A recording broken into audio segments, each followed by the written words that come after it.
How's it going, ladies and gentlemen? My name is RuffledRowlit, and today we're going to be talking about Pokemon Day presentation leaks, predictions, and everything else that we could expect to see during the big Pokemon Presents that's going to be happening just a month from now, essentially. So, sit back, relax, and let's get started, because I'm going to be joined today for this video, as it's going to be a long one, by two lovely people. First up is going to be Angrio. Say hello to the people. Hello. And the second person joining me is going to be Rydog. Say hello to the people. Hello.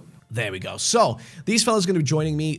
Some of them do have, vast knowledge on the leaking space, pretty much the same as me, though actually I would say even more than me. And we're going to be just talking about what we can expect to see, what the leaks have said so far. And I think the first thing we're going to begin with is actually a tweet that came out from none else than Ball Guy. Now, for context for you guys in the chat who are maybe watching this, why I say chat, comments, I mean, who might be watching this and who do not know who Ball Guy is, he is more or less a Pokemon like leaker of some kind, you could say. I mean, he has knowledge, he has information. He's a lovely guy, and he tweeted out something very specific.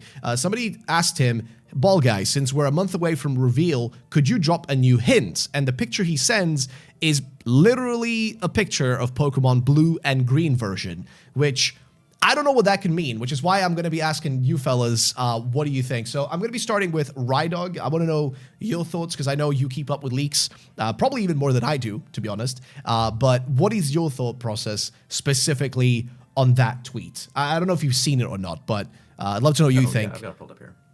All right, sick. So yeah, I guess like let's just start with like predictions on that. What could that be implying? Because again, Ball Guy, the fact that he replied like that must mean something. I don't think he would have tweeted. I don't think he would have replied if he didn't have a purpose for it, right? So what the hell is he on about? For sure. I think, like, looking at it, I think right off the bat, there are two obvious answers you could say this for here. And I think the first easy one is to say that Pokemon Blue and Green will be virtual console titles, or maybe some sort of port, or some sort of classic collection. And then I think the second option that I think is less likely, that I saw some people talking about, I won't take credit for this one, is that Blue and Green are actually the box colors for possibly Pokemon Wind and Wave, or whatever Gen 10 might end up being called, Wind and Wave respectively, where you've got Pokemon Blue for Wave and Pokemon Green for Wind. And the colors don't necessarily seem to match at first. Well, Blue and Wave makes sense, but maybe not necessarily Green and Wind. But if you kind of look back at a lot of other video game titles, like for example, I know Persona and Genshin Impact, those games use green color schemes a lot for their wind-based elements and such. So I don't think that that's out of the realm of possibility. One of the discreditors I saw for that was that they would be in opposite order. The kind of fan, or even from the Terra Leak, we know that Wind and Wave was kind of the order of the names, right? Like you got Ruby and Sapphire and Red and Blue. Everyone kind of says them in that order. So it's Wind and Wave. But Ball Guy has them tweeted in reverse, where you've got Blue for Wave and Green for Wind. So Wave and Wind. It's still possible. And then I don't think that that necessarily discredits the virtual console titles thing as well. The big detractor to that is, where is Pokemon Red? Like Pokemon Red and Green came out in Japan, and then Pokemon Red and Blue came out in the West. So why would they pick the ones that aren't the only one that wasn't common between the two? And also that's Charizard, that's their baby. They love Charizard. If they were going to port Gen 1, they're going to have Pokemon Red. You need Pokemon Red for Gen 1. To have two, I think would be kind of silly. So those are the two things. I'm leaning towards the box colors. But as I'm sure we'll talk about later, I do definitely think that virtual console titles are possible for this hint. So knowing Ball Guy, I definitely think there's meant to be a double entendre here to get people talking. It could mean both, actually, for all we know, and that's just the 4D jest that he's playing with us right now. But those are my first two thoughts looking into it. All right, now that makes total sense. Actually, it's weird because I had the exact same thought process, especially on the maybe it being implied that this is supposed to be the box art colors. Like, that was my first thought. Wasn't even like, oh, this is virtual console. Like, they didn't even consider that. And I guess, Angriel, do you have any other thoughts? Do you think it's anything else, or do you agree pretty much that it's one of those, I guess, three options? So I could see those two options. The two options I was thinking about were the virtual console titles, but I also found it odd that Red wasn't there. It was Blue and Green. I feel like it has to mean something else. The other thought I did have was, what if some of these starters are similar to what we see here? Like, we could get another turtle, we could get another whatever the Venusaur is. I'm not quite sure. But Dino, Yeah, those were I like guess. Dinosaur. probably like dinosaur, like lizard thing. Yeah, see, the only thing with that would be the issue, though, is that we're missing one Pokemon to make it a trio. We right? are missing. Because I don't think Yeah. he's tweeted anything. Like, if you look at his actual, like, tweets, right? There hasn't been any other tweet that relates to this one. Like, there's been nothing that's related to this exact tweet. Like, if you just scroll down on his account, there's just nothing. It's literally nothing. Yeah. Which is really, like, I don't want to say odd, but it's like I think like that kind of discounts the possibility of it being starters necessarily, but at the same time, the two possibilities that are like obvious, right? Like the obvious thing is either box art for those games, like for the upcoming games, which would make sense because, like, I mean, like, green and blue doesn't feel like that far-fetched. And also, just because it's green like that does not mean that the actual color we're going to get is going to be straight up, like, pure green colored, right? Like, it could be, like, more like not cyan, but, like, kind of turquoise-ish looking. You know what I mean? Because, like, when you look at, like, sort of, like, predictions and or, like, fan art for what the logos could look like, turquoise is often used for, like, at least one of the logos, and then one of them is just straight up, like, blue. So I feel I like don't it's know, maybe a lot that we're gonna have, yeah. like, that sort of thing for the wave aspect because it is relating to water. Yeah, I mean, dude, I guess we'll have to wait and see because if you look at like every Pokemon logo, like if you look it up, you'll notice that like they have just like there's kind of a specific kind of way that they do all the colors and logos, like the decisions they make. But I do wonder though if that really matters. Because if you compare like the Japanese logos to like the like English ones, they're always kind of drastically different actually. Like like the correlations we see in the in the Western kind of versions of the logos is very different from like the Japanese kind of versions. Like the way that everything is like kind of smashed together. So I don't know. I think it's really like weird that he tweeted this in particular. But if it was Virtual Console, though, would we assume that it would be for all the original like games then? I mean, like you said, right, Dog, there is no, red version in here. It's literally like it's not present at all. So is he trying to imply that only these two are gonna get it? Because that feels weird, doesn't it? It is. Like, It doesn't would that be feel a weird. little odd? I think it's funny you mentioned that specifically because, and there was also something you mentioned earlier that I do want to correct slightly. You mentioned that there was no other tweets regarding this, and I think that there may be a hint actually that was regarding this. So, just for the sake of being safe, there's someone who we'll call him the unnamed guy. He's a bit of a secretive guy, but his account is public. If you look hard enough, I'm sure you'll find it. Who, under that same post, that pinged Ball Guy and said, since we're a month away from the reveal, could you drop a new hint? And he posted 3 emojis, a red square, a green square, and a black square. And then the only reason why I'm relating this to Ball Guy is because Ball Guy replied under that with a winky face, which means whoever this guy is got something right here. And here's what I think that puts the puzzle pieces together to answer both of those questions. I think what he could be saying is that you've got your red, you've got your green, your RG, and then your B, but your B is black, right? So to me, and this might be total detective hat, tinfoil hat, that reads to me, we've got red, we've got green, and we've got no blue. And that could mean 2 things, right? So we've got our red and green, which could be our Pokemon Red and our Pokemon Green, our original, I guess that would be Eastern release of the 2 games, and then maybe not Pokemon Blue. So maybe Pokemon Blue won't even come to Virtual Console. If that's what it's implying. But to me, this reads more like red and green. Well, what versions of red and green did both sides of the coin, I guess for lack of a better term, get? Fire red and leaf green. So the way that I initially read this when I kind of saw it all together was the original Ball Guide tweet was in fact the Gen 10 box colors.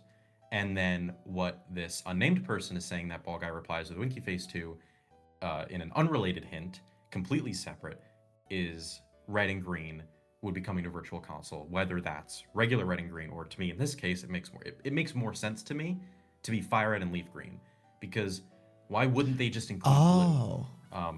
it just doesn't make sense to me for them to do 2 of the 3, even if they correlate with the Eastern or the Western release. It just doesn't make sense to me, where there is no aqua blue, right? So if they were only going to do red and green, then that's what they could do. To Engro's point, it could also be relating to the starters. Maybe there's a turtle and a plant, and that's the fire and the grass starter, right? So maybe it actually does align with what Ball Guy's original tweet was. Like a little bit of a mix-up. Exactly. You wouldn't expect like a fire or grass turtle. It could be a total, plotted 4D chess these 2 people are corroborating, or it could be 2 completely unrelated things, and maybe this unnamed dude just happened to tweet 3 emojis and Ball Guy said, I can spin this into a post. Who knows? How can we do this? But that's when I'm looking at the red wire, the red string connecting everything together, that's kind of what my thought process is, if that makes sense.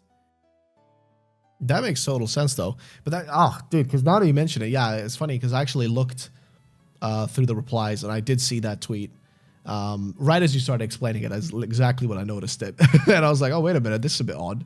But yeah, I don't know. I just personally cannot see exactly what that would be like implying, right?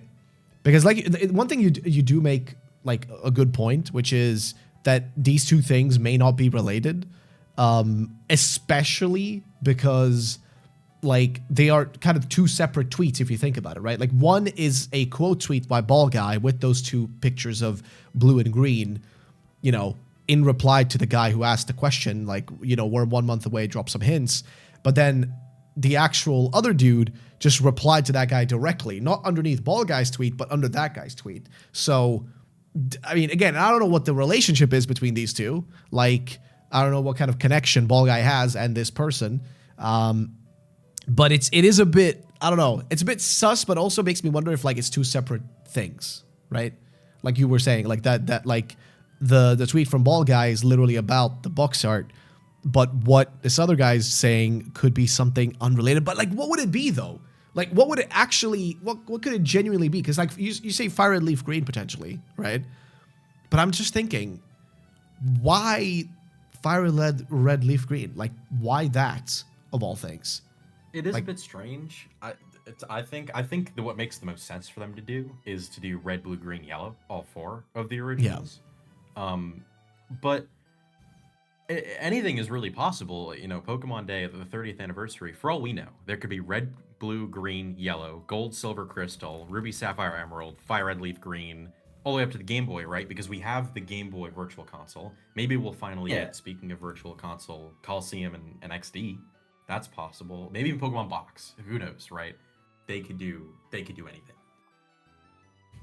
Good point. Because it's funny, because now that I'm looking at it, right, I'm actually checking like the Virtual Console, and we haven't had a new Virtual Console game since 2018. Like that was the last one, and that was Pokemon Crystal. Was the last one they did, and before that, if you look at like Virtual Console releases, like not counting like the mainline games, so red, green, blue, yellow, gold, silver, crystal, right? If we don't count those, the only other ones we had were actually for the Wii U, which was I wasn't aware of this, but they ported the Ranger series. So Pokemon Rangers, Shadows of Almia, and Rangers Guardian Signs were ported over to the Wii U of all things, Virtual Console, and then Mystery Dungeon Explorers of Sky as well. So I'm kind of wondering though, like that's always been kind of confusing to me, but like people keep kind of expecting them to do these games again as Virtual Consoles, but since they've kind of already done them. And again, you got to think about this from like Game Freak's perspective, because we have to remember like something very important from like the Pokemon Company and Game Freak and them guys over there is that they don't really think in a normal logical way that we think, right? Like to us, it's logical. Like, dude, just fucking drop all of the old games, bro. Just drop all the old games, dude. Just give us red, blue, green, yellow. Give us gold, silver, crystal, ruby, sapphire, emerald. Like that's how we think about it, right? Like that's our logic. But in their head, They have to be approaching these things in a different way than we do, right? They have to be kind of viewing these games in a different way than we do. So to them, they probably might even think like, hey, we already did Virtual Consoles back for the 3DS, so we don't have to do it again. The same way that like they've done remakes, right? They've already done a remake technically of, you know, well, I mean, yeah, they literally have done a remake of like, you know, Gold and Silver, and they've done a remake of, you know, Red and Blue. They've done and Yellow technically with Let's Go Pikachu and Eevee and everything like that. So it's like in their like, you know, business minds, they're like, we've already done this, right? We don't have to do it again, which would be really weird. But at the same time, every single year, we always expect a virtual console or a collection of some kind, and they never do it. The only thing that sort of, I would say, not guarantees, because there's no guarantees with any of this, but the only thing that maybe like implies this being a possibility of some sort of like virtual console release or anything of that kind is only one thing, and that is the fact that it's the 30th anniversary, right? Like, that's it. Like, if you remove that like thing from the equation, everything else is sort of like, you know, it really doesn't matter, right? But the only thing that kind of makes this a possibility that we are going to get some sort of virtual console is literally the fact that that the last time they did virtual consoles for Red, Green, Blue, and like just those games was literally 2016, which, mind you, was exactly 10 years ago. Which is, I cannot believe I'm saying this. It's been 10 years since 2016. Holy crap. But yeah, it was a decade ago that they did virtual consoles for these games. So we are quite literally a decade since then, which is the perfect time to be doing it again for them. So like, that's the only thing I can think of is like that, like, you know, will they do it, or will they have some weird business reasoning behind it where they just think like, well, we already did this in the past, so we don't have to do it again. Because that's kind of like the way I've been, like, you know, that I've viewed sort of Heart Gold, Soul Silver, or like, you know, Gold and Silver never getting another remake, right? Because they already did it. So to them, on paper, they've already done a remake, so it doesn't make any sense to do another one, even though we keep begging and asking for it, because we haven't seen Johto in, like, you know, forever at this point. But yeah, I don't know. It's just weird. It's just a little surprising. But I really do think, though, that based on the fact that it's been a decade since the last one, the fact that it is the 30th anniversary, and the fact that we're seeing Ball Guy and this other mysterious person literally replying with, you know, Red and Green, it does kind of, you know, it is kind of pushing in that direction, isn't it? Like, it's kind of like leaning towards that, and it does feel like kind of makes sense. I don't know. Maybe I'm crazy. I don't know. But I guess, like, Angry, what do you think about it? Yeah, so the thing is, it hasn't really stopped them before, like, having done a region remake in the past. Like, they did it for Let's Go, but obviously that is Kanto pandering, which they do love to do. And they have not released the GBA games in any capacity, so I could see them do that, but they need to be careful with how they do it exactly. If I know them, they would probably want to sell a separate app for playing the Game Boy games, or like the Game Boy Pokemon games, the Game Boy Advanced ones, just to make a little bit of extra money, and also so they can control what you do with it. Like, I doubt they would want you to rewind or anything, because they haven't had like the save data cloud feature on the Switch Pokemon game. So I think they're being weary about people trying to make backups or trying to go back and like just like play the game how they're not intended. And also, they would need to find a way to make the Nintendo Switch Online versions, if they did make them, be able to transfer from those games to Pokemon Home. So I could see them doing a separate app. There was, speaking of going back to Johto, there was also that Terra League Legends Johto concept that they were visiting, and they decided not to go with it. So maybe they're just not ready to go back to Johto yet, or they could be planning something else for the foreseeable future. We'll have to see. Well, that's completely like 100% fair point. I guess, I don't know. I guess I'm just kind of like a little bit concerned, you know, in the sense of like what they're actually gonna like show and what the hell they're implying here. Because like I was assuming this was all about, you know, like, or at least hoping this was all gonna be just about like the next games. But I mean, I don't know. Do you guys want virtual consoles? Do you want like these games re-released again? Just purely out of curiosity, right? Like, do you actually want to see, like, both of you two, do you actually want to see virtual consoles of these things? And actually, you guys in the comment section watching this can also just tell me, do you guys actually want virtual consoles? Like, Rydog, I don't know, do you want to see, like, yeah, would you guys want it? Because I personally, to me, I just don't feel like I necessarily need red, green, blue, yellow, like, to be re-released. I personally would prefer if they went with Ruby and Sapphire. Like, I think that would be more interesting. Just you know. Yeah, dude. But I don't know. Am I crazy? Because okay, let's put it like this, right? Red, blue, green, and yellow have kind of had like more recent, like they've been present recent enough, right? It was 10 years ago is when we got the virtual consoles for it, and then in 2018 we had Let's Go Pikachu and Eevee. So like, we've been to Kanto. We've seen Kanto a few times already. It doesn't really feel like it's necessary to go there again. Like, it feels like it would make more sense if we just went somewhere, you know, that we haven't seen in a longer time, you know, whether that be, I mean, even Johto, at least we got, like, technically speaking, a Gold, Silver, Crystal in 2017 and 2018 as virtual consoles. At least we had that. But, like, Ruby and Sapphire and Emerald, it's been a while. Like, it's definitely been a period of time now since then, since we've actually visited them. And I don't think we've had any, am I crazy for saying this? But I don't think we've had actually any sort of, like, related place to it, right? Because like if you look at like the DLC for like Pokemon Scarlet and Violet, Kitakami and Blueberry Academy are supposed to sort of be like pseudo versions of certain regions. Like Kitakami is supposed to be kind of Johto aesthetic, and then what you would call it, the Blueberry Academy is supposed to be Unova aesthetic, like it's supposed to look kind of like Unova. So we had sort of references to those places, and we sort of had like a budget version of those places as DLC. But I don't think we've seen like Hoenn really present. I guess the only thing you could say is maybe like as a part of the DLC in Legends ZA, we got to see a little bit of Hoenn with like the, you know, Rayquaza, Groudon, Kyogre, and all that. You could maybe like use that as some sort of implication that like, yeah, you have seen Hoenn, but I don't know, dog. It feels weird. It's just, I personally feel like I wouldn't really care for a red, blue, green, yellow like virtual console. I unless they did something drastic or actually changed or added something to the games, which I really doubt they would. But like, unless they did something like really drastic, I just don't personally like think it matters that much. Or sorry, am I crazy for feeling this?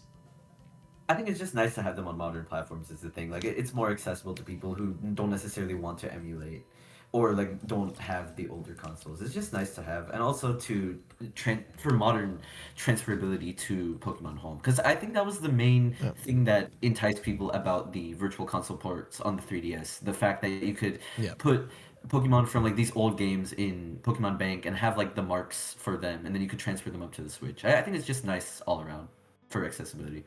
That's fair. Because yeah, like it's interesting you say that, because I'm looking at, like, I'm trying to look at the actual numbers though of how many people actually did purchase the virtual console of these games, right? And the thing is, I think the numbers are kind of like on the low end side actually.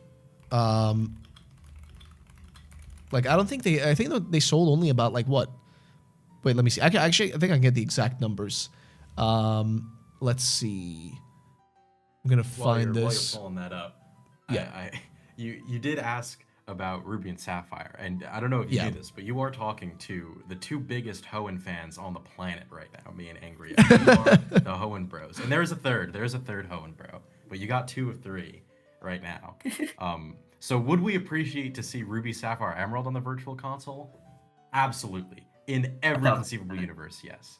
And then also we did get and tinfoil hat here, because despite Terra League stuff that we maybe know about what the next Legends game could be, there was a lot of Hoenn lore in the ZA DLC. Like, we got a whole mural thing, like a cutscene almost, about the Draconid tribe, which is like, if they were going to do a Legends Hoenn game that was in the past, like maybe we're alternating past, future, it would be about the Draconid tribe, 1 billion%, because the Primal forms is Primal Reversion, right? They're going back to the old forms. So Primal Groudon and Primal Kyogre used to be their original forms.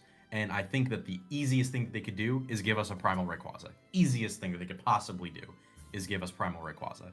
And it would look like it does in the mural, and I would be on my hands and knees in front of Game Freak HQ, just giving them my entire wallet. If they, Jeez. it's not even a question. And I think that the other thing that kind of ties this whole virtual console discussion together is, and I'm gonna get unrelated and then re-relate it, is Nate the Hate recently was talking about how early in February we might be getting a Nintendo Direct. Yeah, that's true. What does that have to do with anything? Well, something that's been rumored for a long time with the patents and such is a DS extension, right? Like a second screen for the Switch 2. So imagine what they could do is if Nintendo Direct, they announce the Nintendo DS and 3DS Virtual Console, right? Yeah. And then they announce this second screen that can attach, or maybe, who knows, it's just controller grips and you hold the Switch vertically. God only knows what they could do. Something along those lines. And then 3 weeks later, Pokemon Day, you can have the entire Pokemon library on the Switch. The whole thing. You would have Game Boy, 2, 3DS, and then obviously starting at Switch, the Switch games are already compatible with the Switch 2. So on Switch 2, at this point, the hardware is not the problem. Like, you could maybe make the argument that the Switch wouldn't be able to handle a 3DS game. Like, sure, man. Like, I guess, bro. Yeah. But like now, no way. No, you lost me if the hardware is the problem. So It I really think shouldn't that even is be a possibility. comparison. That's that. Like, no, you're 100% right, because like it shouldn't even be a like it's not even a question if the Switch 2 can handle a 3DS emulator, like, or just emulating games or playing games from like the 3DS. That shouldn't even. It's not even a debate. It should be able to do it. If it can't, then it's a dog shit console. Okay, like there's no other way to put it besides that. So I don't know. Also, I found the numbers, by the way. The virtual console sales, and again, these have not been updated for a long time, so they could be more, could be like, slightly higher, slightly less, I don't know. But this was specifically red, green, blue, and yellow. They sold only about 1.5 million copies on a virtual console, which is like still like if you're any other franchise, that's like great. 1.5 million sales is still really good. Like that's good numbers, but it's way less than you'd expect, right? Like it's way less than you'd actually think. So they only made, if you look at the actual revenue from that, only about like $20 million, give or take, from this virtual console release. I'm wondering if like the numbers just in their mind is just not worth it, because I don't know how much they have to invest into actually porting these things, because obviously it's not a lot of work, right? Like it's people. I mean, like let's be honest here, ladies and gentlemen. I'm looking straight into the camera right now, but like you could literally just boot up custom firmware on a Switch 1 and just emulate these games, yourself. Or if you have a computer, these are old games. Like you can run this on the shittiest. You can run this on a freaking Raspberry Pi. Okay, you can run this on your it's like running Doom on everything. It's essentially like these games are so old they pretty much run on anything. So I highly doubt that it would take a lot of like man hours and actual effort to port these things. Yet they just never seem to do it, which is really weird. I don't know.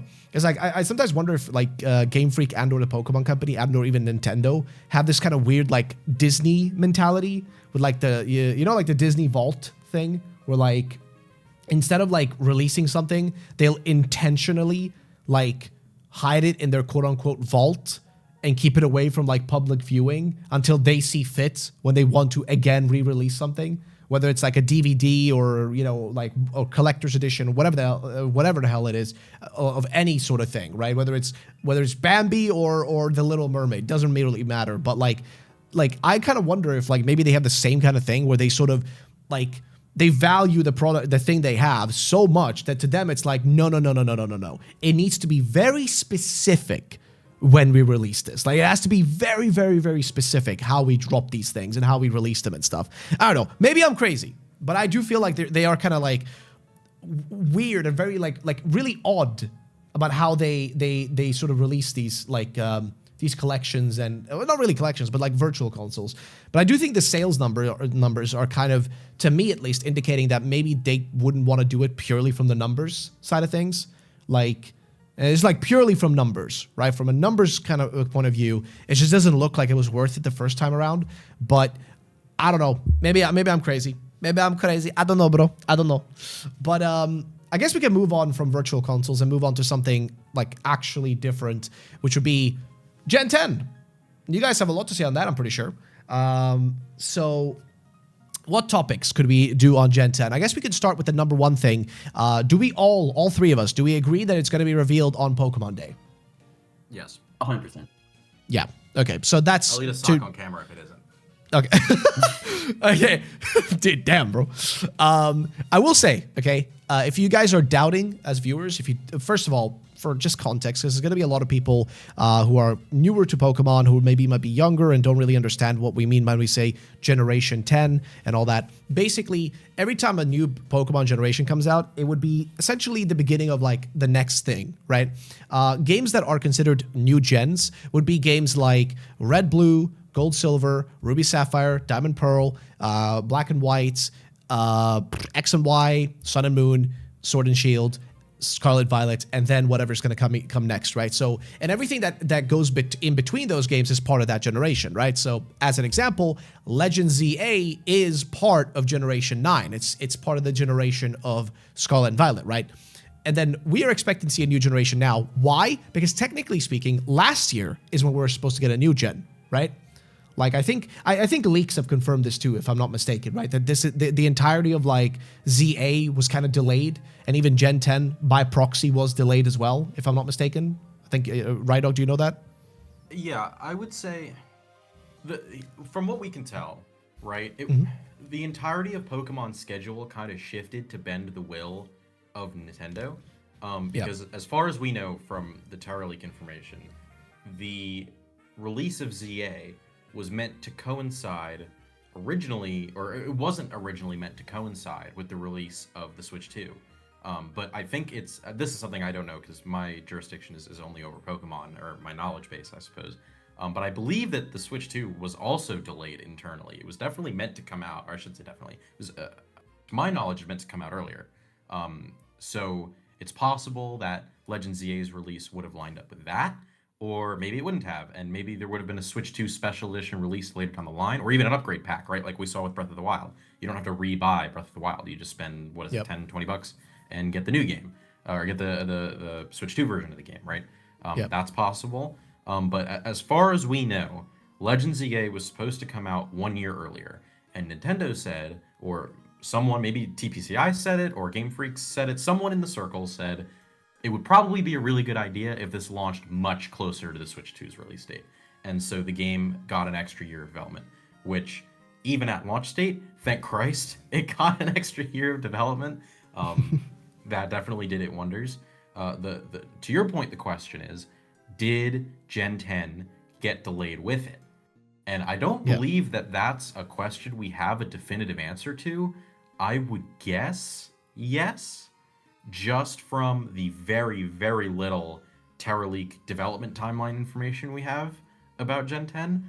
I can't see a world where Gen 10 came out this time last year, you know, or even October last year, because they do January releases every once in a while, right? 4 years ago today was Legends Arceus of all things.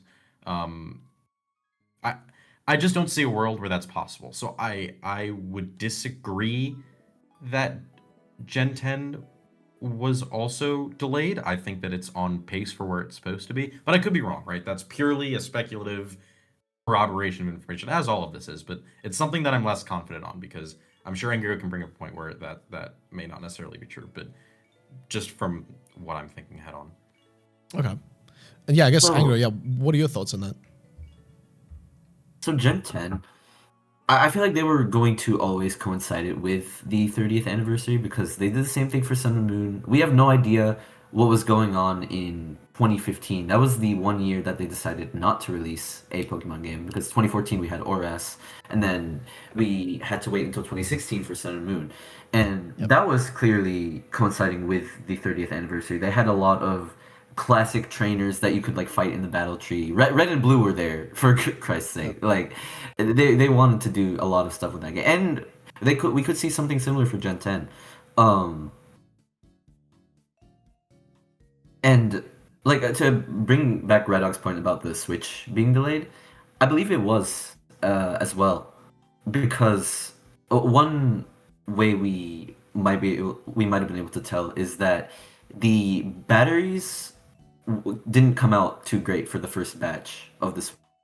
That might have been because they have just been sitting in a warehouse for months and months on end, and they haven't been able to release because they needed to delay them for, I don't know if it's timing reasons, quality assurance, but whatever they were trying to do. But yeah, and going on to how Gen 10 is going to look, we have heard from Ball Guy and from this mysterious guy that Gen 10 is going to look very similar to Scarlet and Violet, but with additional foliage and just like looking better in general. There have been a lot of leak accounts saying that, oh, this is such a huge leap in graphics and all that, but I doubt that. I think these past few Switch games have looked pretty much the same. Like, I would argue ZA looks like a slightly better SV, and I believe that the same thing is going to happen going towards Gen 10. Mainly, reasoning being Gen 10 wasn't, or for at least all that we know, Gen 10 wasn't like built up straight from the ground like for the Switch 2. It was developed as a title that could have released on the Switch 1, but then they started to push all of their resources onto the Switch 2.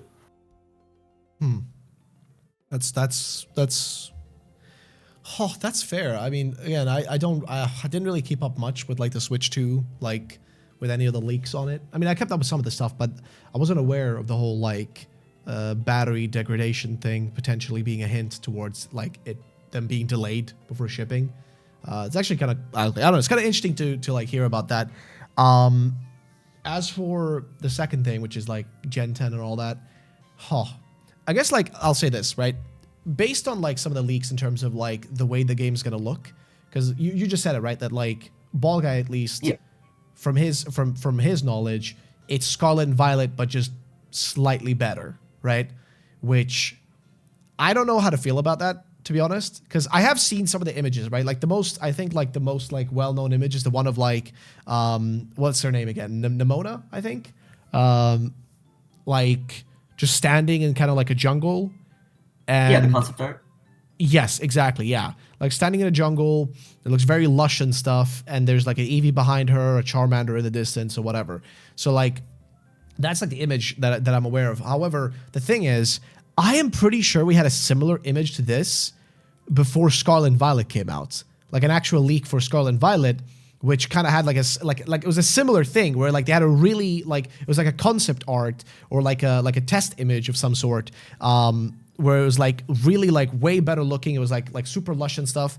Let me see. Gen 9 gameplay leak. Oh, there it is. Yes, that's it. Thank you. That's it. So I don't remember if that was a leak or not. I think that might have been just from one of their like insider meeting thingy-majingies. I don't remember.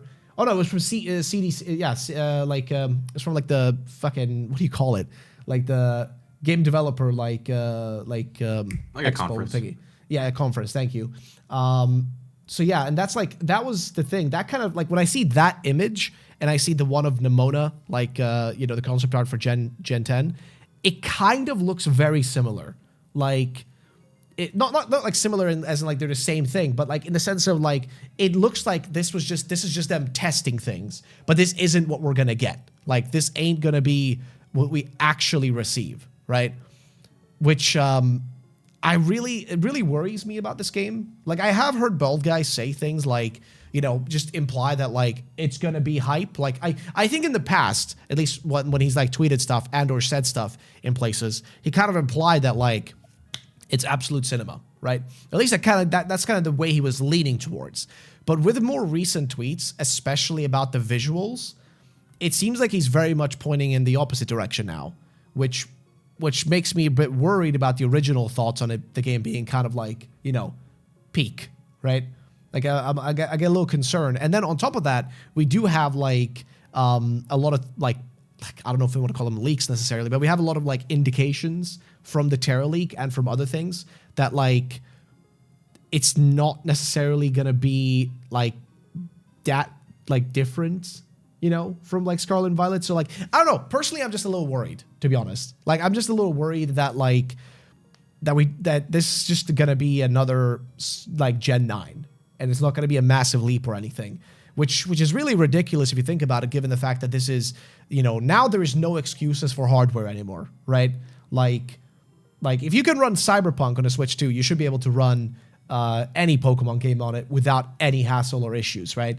And you can see that even with Legends ZA, right? Like you can actually run it in 60 frames a second. It looks way smoother and nicer. There should be not really any excuses for them not to be able to like pull something better off. Not to say that the games need to look graphically like super realistic. That's not really the point. But like if you compare like Pokemon, like graphically speaking, to like really any other anime styled game or any game that kind of has like the kind of anime aesthetic, which Pokemon has, like most of them look way better. I think the easiest one still, even till this day, is like Dragon Quest 11. You can still put Dragon Quest 11 next to like Pokemon, like even the newest Pokemon games, and Dragon Quest 11 always will look better visually because they like the style, like again, don't need graphics to be like hyper realistic. They need to be stylized, and then you need to pull that stylized style off really well, right? And not just half-ass it like along the way. But I don't know. Again, I'm just yapping. I guess, like, what are some leaks that you guys feel like you would want to share that you've heard about? Like, anything, like, is there any specific things you've heard about, like, yourself, like, either of you two, that you feel like, oh, like, this is something that, like, I've heard and I think is cool and I really hope it's going to show up? I guess, Angria, do you have anything in mind? I think the one main thing that I have in mind that I don't think is necessarily going to show up in the February 27th Pokemon Day trailer, but it could show up pretty close to it, is the voice acting. Ball Guy kind of made like a little teaser hint tweet about it. And he recently replied to it, I think 3 days ago, that he said not February 27th. So I doubt we're going to see that there, but the prospect of that is going to be interesting to me, how they handle it. Like, is it going to be full voice acting? Is it going to be kind of Breath of the Wild style where some NPCs talk in full dialogue, some just have like grunts here and there, and the main character might just also grunt like we saw in Legends Arceus. So I think the Pokemon Day trailer itself, since Gen 10 got an extra year, or it might have gotten an extra year to cook, I think that they probably would want to show gameplay. They would want to show gameplay straight from the Switch 2 for the first trailer, like the ZA trailer we got. But that came out a year after the original ZA reveal because they decided to delay that. And then I reckon we see the starters like we have for the past few Pokemon Day trailers. Okay, that makes sense. And I guess, Rydog, do you have anything in particular in terms of like stuff you've heard from leaks that you would say is like worth, like, you know, worth like keeping in mind, I guess, going into like especially Pokemon Day and everything? Sure. Yeah, no, absolutely. I would say one of the things that I think the biggest contention point, at least in terms of, you know, what we know now, is what does the battle system look like? I mean, think about the last, this isn't necessarily true, the last 3 Pokemon games, or I guess it is really, if Legends ZA, Scarlet and Violet, Legends Arceus, all 3 of those games had different combat styles, right? Very different from each other. Scarlet and Violet was classic Pokemon battles, nothing crazy there. Legends Arceus was, you know, your hybrid, agile style, strong style. And then Legends ZA is full real-time combat. So what could we interpret from that for Gen 10? There was something really interesting in the Terra Leak that I would be so shocked if it still made it, just because we know from other mystery people that the scope has definitely been cut down for Gen 10s from the original concept docs. But one thing that was in those original Confluence files, and I could be wrong, and there's definitely people out there that can correct me on this, but from what I remember about this, there was something about the player being able to choose, actually, which combat style. So both the turn-based battles and the real-time battles. There was like one line in the Confluence that like maybe suggested that, which would be insane. And the reason why I don't think that's happening anymore is because Ball Guy himself has tweeted that it is more akin to a more seamless Legends Arceus kind of style, What that means is kind of anybody's guess. It's seamless like Legends Arceus. Well, what does that mean? Does that mean agile style and strong style are back? That could even mean. Does that mean if you still have to initiate a battle? If I remember in Legends Arceus, it's been 4 years since I've played it, right? You have to manually initiate a Pokemon battle. A Pokemon can initiate trainer battle, I guess, right, by attacking the trainer physically, but you have to manually send out a Pokemon to initiate your turn-based Pokemon battle. Is that still the case? In Legends ZA, it's sort of like that, but the trainer battles and the Pokemon battles are kind of more intertwined there. So when you get initiated into a battle, that's kind of already implied that that your Pokemon are going to be sent out. So it's anybody's guess, really. I don't think they're going to do the you get to choose approach. That would be significantly above their pay grade, in my opinion. But the fact that it was even talked about in one line in this confluence, like, that's nuts. That's something they were considering, and it means that they were considering both independently, in my opinion. That means that early enough on in Gen 10's development cycle, they were like, where do we take this? It wasn't necessarily initially obvious where they take it, and in that case, to me, that sounds like we're getting a fourth game that's different, right? Maybe it's closest to Legends Arceus. That would make most sense to me, considering what Ball Guys said. We do actually have like one insanely low resolution screenshot of like the battle UI, and it's so unfinished that you can't even tell what it's supposed to be showing.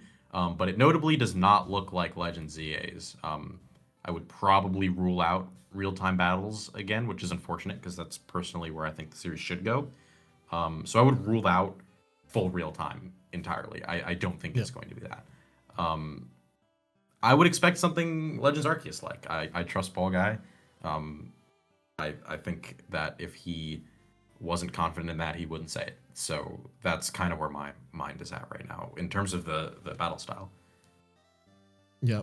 No, that makes complete sense, because it's funny. I'm actually looking through Ball Guy's tweets again, like as we're kind of going through all this. I actually find one of your tweets, because I'm assuming you've also like seen. Well, I mean, yeah, you've kind of probably seen like the Terra leak files and all that when all that leaked. But I'm going through it right now, and I'm seeing the little gameplays that were being shared on Twitter.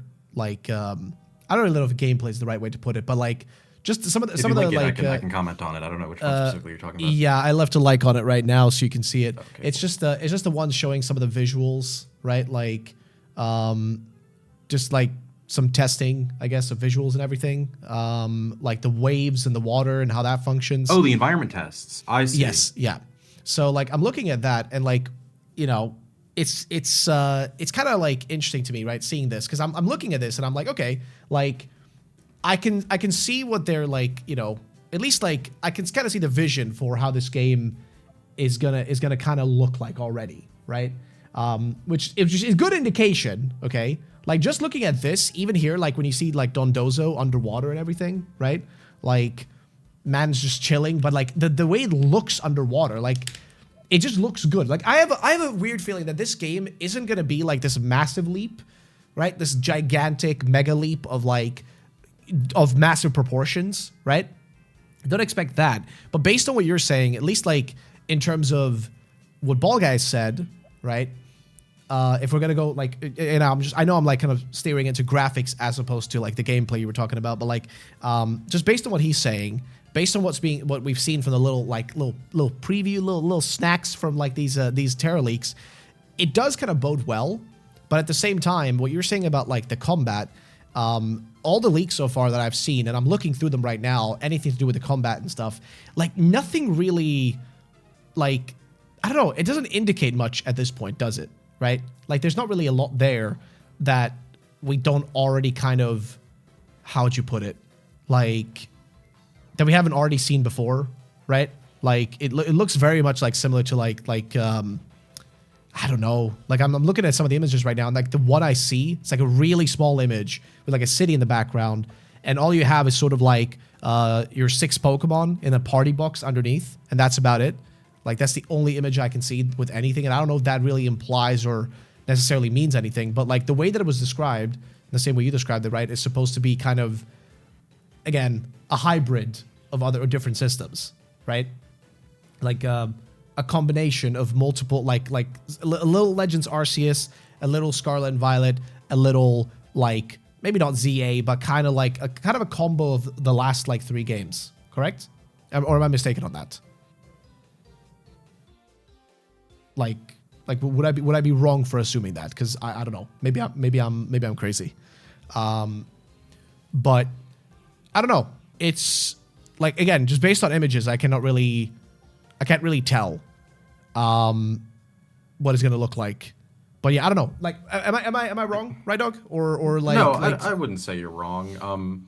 I mean, the truth is we, nobody's seen what production Gen 10 looks like at this point. We've seen what the barest of basics of testing and R&D and prototyping for this thing look like, but that could mean anything, really. I do think, to your point, that these environment tests are a good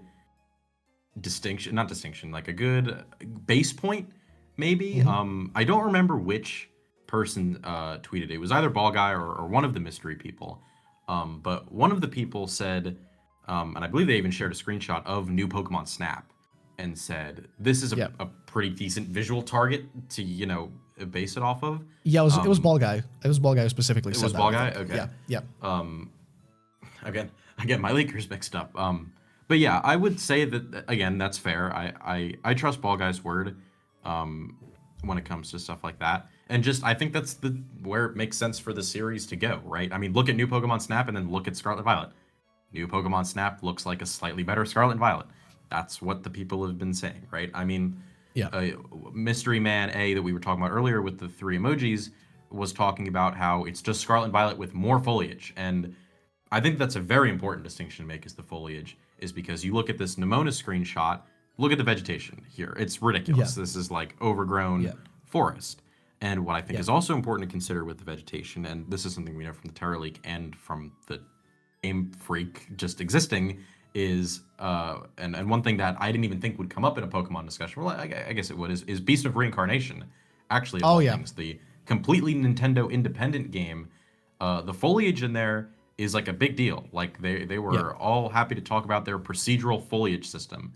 I think it would be crazy for them to add a procedural foliage system into Gen 10. It's something they were talking about because we know from the Terra Leak docs that there was going to be a very heavily procedural generation aspect to this game. The original leak from, or not a leak, the original goal of the game from Omori himself, I think it was Shigeru Omori, correct me if I'm wrong on that, Ingrid, you might know, said that the theme of the game was infinity, right? We're think of Pocopia, right? With our infinite Minecraft terrain. They really want to be able to push a game that you can play forever. That's like the biggest complaint in general that I hear about Pokemon fans from everybody, whether you're a Gen 1er or ZA is your favorite game in the franchise. Once you beat the game, the only thing left to do is shiny hunt, right? Yep. Imagine a Pokemon game where the world is infinite like Minecraft. I mean, there's a reason why Cobblemon is huge, right? That's crazy talk. I would be shocked if that is in the final game, especially after we know the scale down, right?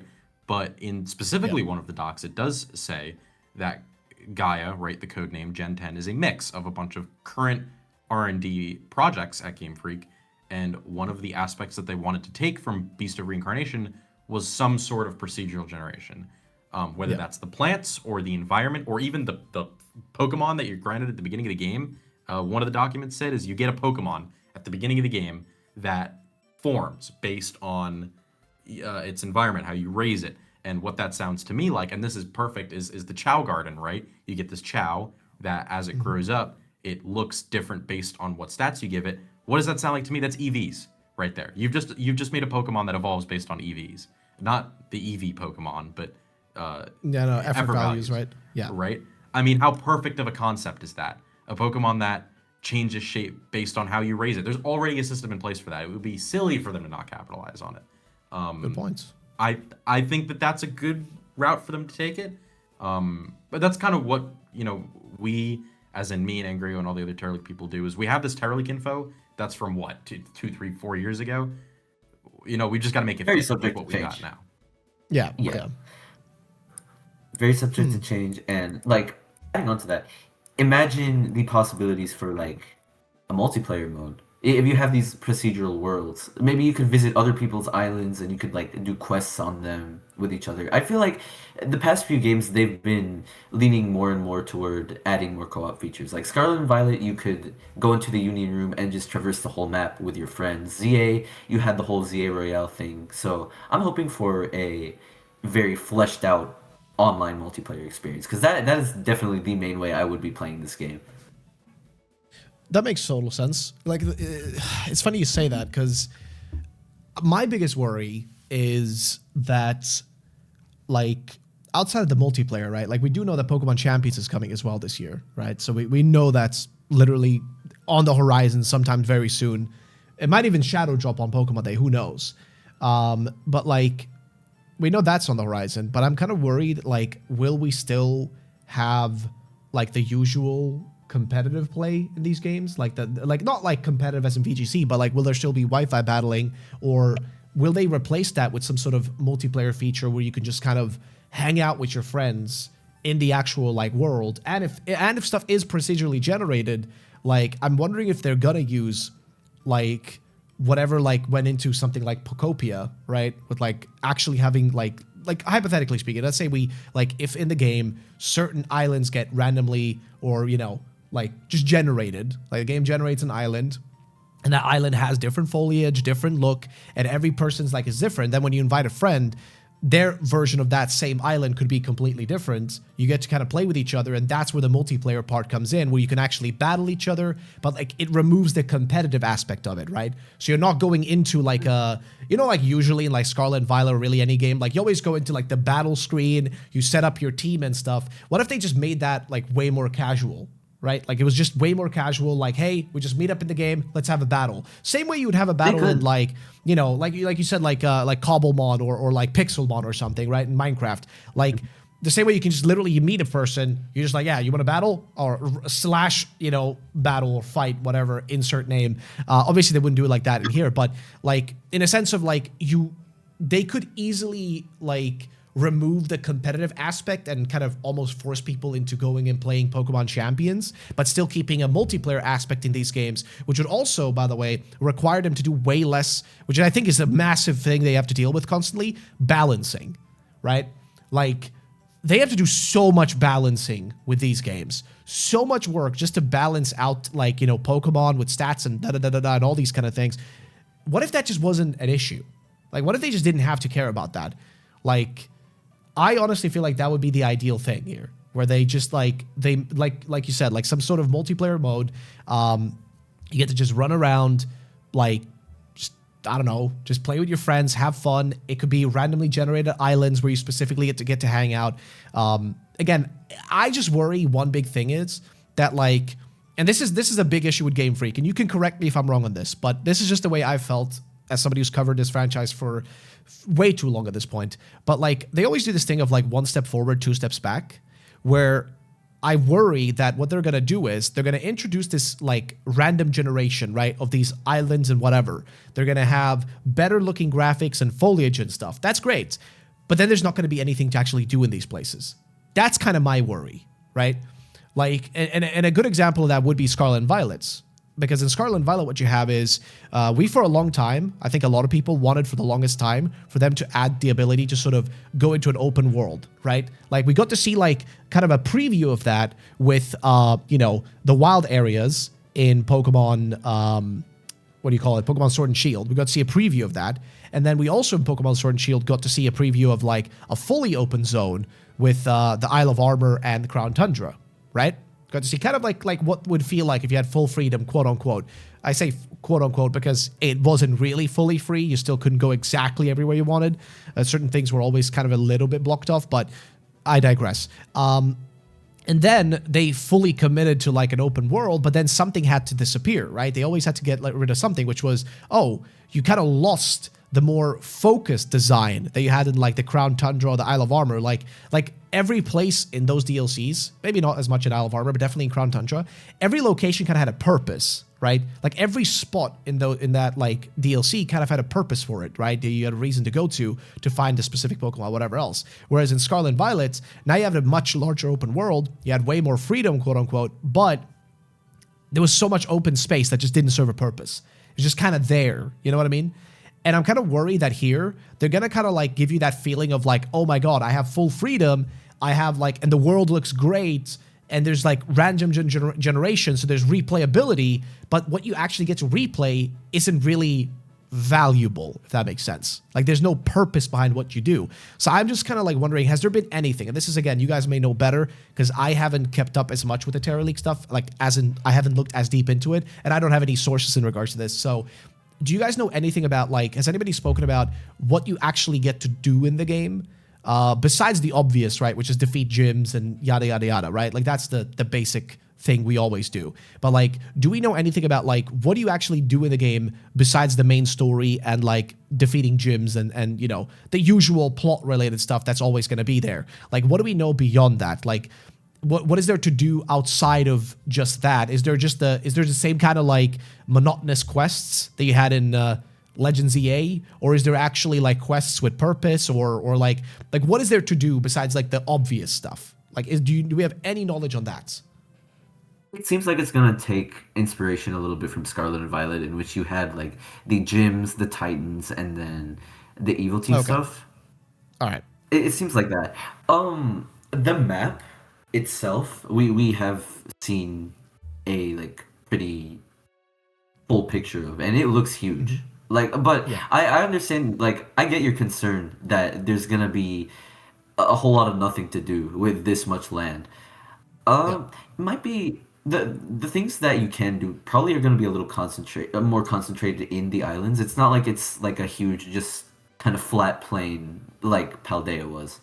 So, and because of the title names, Wind and Wave, I'm sure there's going to be a bunch of underwater exploration, in-air exploration. There may be more dungeons to go into and get stuff from. We could see the return of ride Pokemon. I'm very much hoping for that because of Legends ZA and how that movement system was, and just how that we can see now that no ride Pokemon can impact a game and an open world game like that. And we could see even like a jumping mechanic, just like more freedom of mobility. Mm-hmm. I agree. No, I think, that makes sense. I think that the ride Pokemon thing specifically is going to be interesting, just because, to your point, I had neglected to bring this up, actually. Both of you reminded me. We kind of know a little itty bitty bit about the ride system. One of the original early Terra League docs said, Omori said every Pokemon is rideable. And, that's an ambitious ass statement. And there's even some like Autodesk Maya files of animations of like, for those game developers and animators, inverse kinematic tests where you have, a trainer or, a blank NPC rather sitting on top of a Go-Goat. And then the user scales the Go-Goat up and down, but the 3D model's arms still are hanging onto the horn. Their legs are still off to the side, right? Oh, so yeah, I think I've seen that. I'm sure I posted about it at least once. Yeah. Despite using ZA models, and for all we know, and I think this was something that was even shown in those Confluence files, that ride Pokemon were going to be thinking ZA. But beyond that, ride Pokemon in Gen 10, that seems like a good fit. But even more concrete than that is we have that one picture that someone in, I believe, Moot Monthly's server drew like an illustration of, where it appeared to be like a Rotom scooter. Yes. And the Pokemon kind of attaches to the Rotom scooter, and you, almost like in that, I believe it's Scarlet and Violet DLC. Call me a fake fan, but I haven't played Scarlet and Violet because they're slop. But I believe there's a segment where you can control a Pokemon manually, like the control stick moves the Pokemon around. Yes, that's the synchro machine in the second DLC. So you have like the ability to literally like basically you transfer control like from yourself literally over to the Pokemon. So you literally become the Pokemon in those moments. Yes. Right. I would if I were designing a ride Pokemon system where you are attached to them on a ball and chain, almost like what do you call, like water skiing, I guess. If you're like roped to a boat, right? Yeah. You're riding around a boat, and then you're like a boat tug almost, I guess is the right word. Something like that, I believe, is like what the Terror Leak showed us. As I said, anything's possible to change. Maybe that was just a prototype, and we're actually getting full ride mons. Like, that would be ridiculous. I think that that's possible. I wouldn't say it's likely. With full IK and all that stuff, and we're definitely getting diving, which is super cool. Oh, yeah. I think that that's like, especially with these environment tests that we're able to see from these Confluence files. I think that that's all but confirmed. It's Pokemon Wave. We can see Pokemon underwater. Yeah. I think it would be quite silly if there were Pokemon, deep down in the water that like you just like couldn't get to. Oh yeah. And even this is like prehistoric leaks era. Like, this is like Unk stuff. This is like just barely after the first Terra leak in October 2024. There was that picture of Luminion going around. Yes. I don't know if you said yes, so you remember. I remember it. I remember it. Yes. Yeah. I still think it's possible that that's real. There might even be like solid proof that like is real, and that we know that. But I definitely think that that's a very good indication of one of the activities we'll be able to do. Yes, that one. Yes. Yeah. And what I think is cool that I don't see anybody talking about for some reason. Maybe it's I'm the Hoenn bro, or I shouldn't say I'm the Hoenn bro. Me and Angry are the Hoenn bros. Like, we've definitely talked about this. But why the public isn't talking about it? If there's going to be diving, there's gotta be soaring. It's wind and wave. You've gotta be able to fly. Oh, you're actually so right, dude. But yeah, wouldn't that also make sense? Because like, we haven't really actually, now that I think about it, we haven't really seen a Pokemon game besides ORAS where you actually fly. And I don't count gliding. I don't count gliding from Arceus and or whatchamacallit, Scarlet and Violet. Because Scarlet and Violet, you're barely flying. It was like after you know what I mean? DLC. Yeah, but it's so, that's what I mean. Like, it's too late. At a point where it's like, who cares at that point? You know what I mean? Like it's more cool if you can do it earlier on, so you actually have the ability to just explore. Like, that's the thing.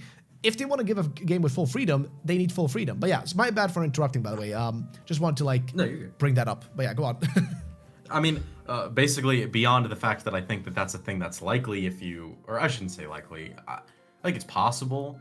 I would like to see it. I would really like to see it. I think that as someone who really likes Hoenn and the Gen 3 games and all that stuff, like, I might actually be eating. We might be eating. On everyone's souls, we might be eating this Pokemon Day. If we get Gen 3 Virtual Console stuff, and if Gen 10, a lot of people are comparing it to Alola, which I do think is a very fair comparison, especially literally because in the Terra Leak, there was the document where I believe it was Mitsuda, it might have been Omori, was talking about for the anime plans, actually, hey, we don't want the Horizons crew to go to Alola because it might be too similar to Gaia, Gen 10, and it might, burn people out. That should have been the biggest indication to us already that there was going to be some sort of island hopping mechanic. I mean, that's Alola's signature, is the 4 islands, right? Everybody knows that. Yes. So I think that some sort of island hopping mechanic and we've already got the Mantine surfing from Alola, right, to kind of serve as the precursor for something like this. But really imagine what it would mean to get on the back of the legendary, wind Pokemon, and you can fly over a giant open world. Like, oh yeah, it's cinema. Like, it's cinema. And you think about the last time that we had that was Omega Ruby and Alpha Sapphire. This is total crazy talk, tinfoil hat. But how crazy would it be if there was an asset list that leaked, and there was a lot of talk about a volcano, right? Imagine the depths of a volcano. You could find a Groudon, right? And then in the depths of the ocean, you could find a Kyogre. And then once you find both of them, you can take to the skies and go find a Rayquaza above the clouds. Like, that is the Pokemon game that I've been waiting for. If you can do that, I'll give them my entire wallet. I don't care. They can have my whole bank account. I'll buy 10 copies of the game. I don't care. This is the thing. What you just mentioned, this is really cool because given the size, like, I'm looking at the map, right, that was leaked. Again, all of this is subject to change. That's something we have to keep in mind. But like, it's funny what you just mentioned, right? This idea of like, you go down a volcano, you find Groudon, you go underwater, you find Kyogre, you fly into the sky. Especially with the whole like generation possibility, like being able to generate things and or like, how do I put this? Like, just the fact that this game like has such a large world in a sense, right? I feel like allows them to do a lot of things that they used to do back in the day, which I feel like they don't do anymore. Like, remember back in Emerald, the whole like, what's it called? Like the island where you find Mew. Remember that whole thing? Like the island with Mew and the island with like the Wynots and all that. I forget the names of the island. Yes, thank you. But like, remember how like that was the whole thing with that was that you had to like, you know, you had to do like, you had to either get really lucky, right? Or like, you know, it was like the entire thing was like a process, right? It was a whole process to try to get there, right? Either you needed like, I think it was either the sea map for one of the islands, or you just needed to get really lucky that the Mirage Island would like actually appear based on your like trainer ID and all that kind of stuff. But like, imagine, right, if like they put a bunch of hidden stuff in this game that gives you a purpose to go exploring, right? That gives that, because this time around, we don't have data mining this time, right? Like, the Switch 2 has yet to be hacked, as far as I'm aware. I've only seen people being able to, like, run, like, a little bit of, like, a few strings of code on it, but, like, nobody's able to actually, like, crack this thing and be able to put any sort of custom firmware on it or anything that, you know, like, nothing's been done as of yet. However, okay, that may be the case. However, at the same time, we like are kind of getting a really interesting thing because of that, which is this is going to be the first Pokemon games since probably I would say like maybe Generation 5 where we do not actually know all the details about these games going into them. Like, we will not know anything. Like, we're not going to be able to data mine to get information of every single Pokemon's like location and stuff. We're not going to be able to data mine to get like you know, the entire Pokédex on day of release. Like, again, unless somebody is able to, again, get into Game Freak servers and steal a bunch of files. But, like, that's unrealistic. Surely not. You know what I mean? Like, that's unrealistic. But on the side of, like, you know, of like, you know, from a player perspective, I think this game is going to benefit so much from the lack of a hacked Switch, too. Like, I think it's going to benefit from that. Because the ability to not know things and have to actually explore, I feel like they need to sort of very much, like, hint at that in their reveal and stuff, if that's what they're going for, right? If that's like a thing. They really should push for the idea of like, this game, we want you to explore. It's supposed to be the exploration game. Go out and just explore as much as, like, to your heart's content. That should be, like, I think the main goal with this game, because that's a thing that every Pokemon game in the last decade has missed. Like, I don't think we've had a single Pokemon game since probably... Shit, dude, I don't even know, dude. I just don't remember the last game we had. We're actually exploring and looking for, like, you know, through every nook and cranny was actually, like, something you even had to bother doing, right? I feel like since maybe, Gen 5 you know... or yeah, I like, think we'll disagree on this. I think Legends Arceus did this really well. I think that's something we oh, as a club no, might disagree. definitely. But I think, like I kind of put Arceus on the other side as opposed to, like, the mainline, like... I mean, it is a mainline game, yes, but I feel like it's different from... say, what do you call it? Like Sun and Moon, Sword and Shield, and Scarlet and Violet. You know what I mean? Like the actual generational leap games. Like you're definitely right though. It definitely did do that. Like I think one of my actually favorite parts about that game was like the ability to sort of, you know, these weird things they did to find like Darkrai, to get like, I think my favorite actually was having to like surf over to this like little cave in the water to get like Fanfi, I think. It was like Manaphy or whatever. Like you had to like go out, like into this like cave underwater to be able to like, you know what I mean? Like you couldn't even do it without a clue from BDSP, which I thought was the funniest part. But okay, that part, fuck them on that part. But in terms of like just that kind of stuff, I think that's kind of cool though. You know what I mean? Where they just hide stuff out in the world. But like the thing with Arceus for me is, I think it's a good. Arceus is not a bad game. It's a great game. It's probably the best Pokemon game they made in like again the last decade. But I do think though still that it was kind of missing a few things. And I don't think like necessarily was like a graphically stunning game or anything. It looked kind of meh, like it was very washed out, which again, probably what they went for was that like kind of washed out look. So it kind of looks almost like this like old Japanese kind of drawing in a sense, right? But like at the same time, I do think like this time around, we finally have everything that they needed, right? They have a strong enough console. They've had extra time, okay? and they're going all in every aspect, not just the exploration, but I feel like now they can get to do everything. Like they have all the everything in front of them is like perfectly like they have the layup, okay? They just gotta hit that shot, okay? They just gotta hit it. The layup is there. They cannot miss. If they do miss, then I don't know what the hell they're doing. But what I'm saying is I want them to sort of emphasize a reason for you to explore, right? Give you a purpose before exploring, and not just make it just legendary Pokemon, but just everything. Like give you a purpose to go out and look through the world and actually do things like, okay, have you played ZA, fellas? I'm assuming you have played ZA. Oh, Yeah. to the ends of the earth. Okay, now let me say this. I mean, maybe you disagree with me. I think you will, right, dog? Because I think you like ZA, right? I did. Okay, well here's the thing. I hated that DLC for that game with a burning passion. I think it was the most monotonous thing in human existence. Okay, why? Well, besides the obvious points, which would be the grinding, you know, like you had to do to just get things. Again, I know you love Hoenn, so you probably did the grinding to get Groudon, Kyogre, or Rayquaza. However, I love Hoenn as well, okay? My first ever Pokemon game that I owned, it's literally behind me, it's Pokemon Ruby. It's the first Pokemon game I ever got to play that was my game, and I wasn't just testing somebody else's console out for the first time in my life. But that was the first Pokemon game I owned, I played. I love Hoenn, okay? I'm a Hoenn bro. However, here's the thing. We won. The way that they did it in this game in particular, in ZA with the DLC, was, in my opinion, just awful. It was just like the same things from ZA base game, but even more tedious. It's just an endless grind just so you can go into a little room and like capture a legendary, and that's it. Like that to me isn't as interesting as opposed to imagine instead, okay? And this is just a tinfoil hat theory, okay? Imagine instead that you just have a giant open world, right?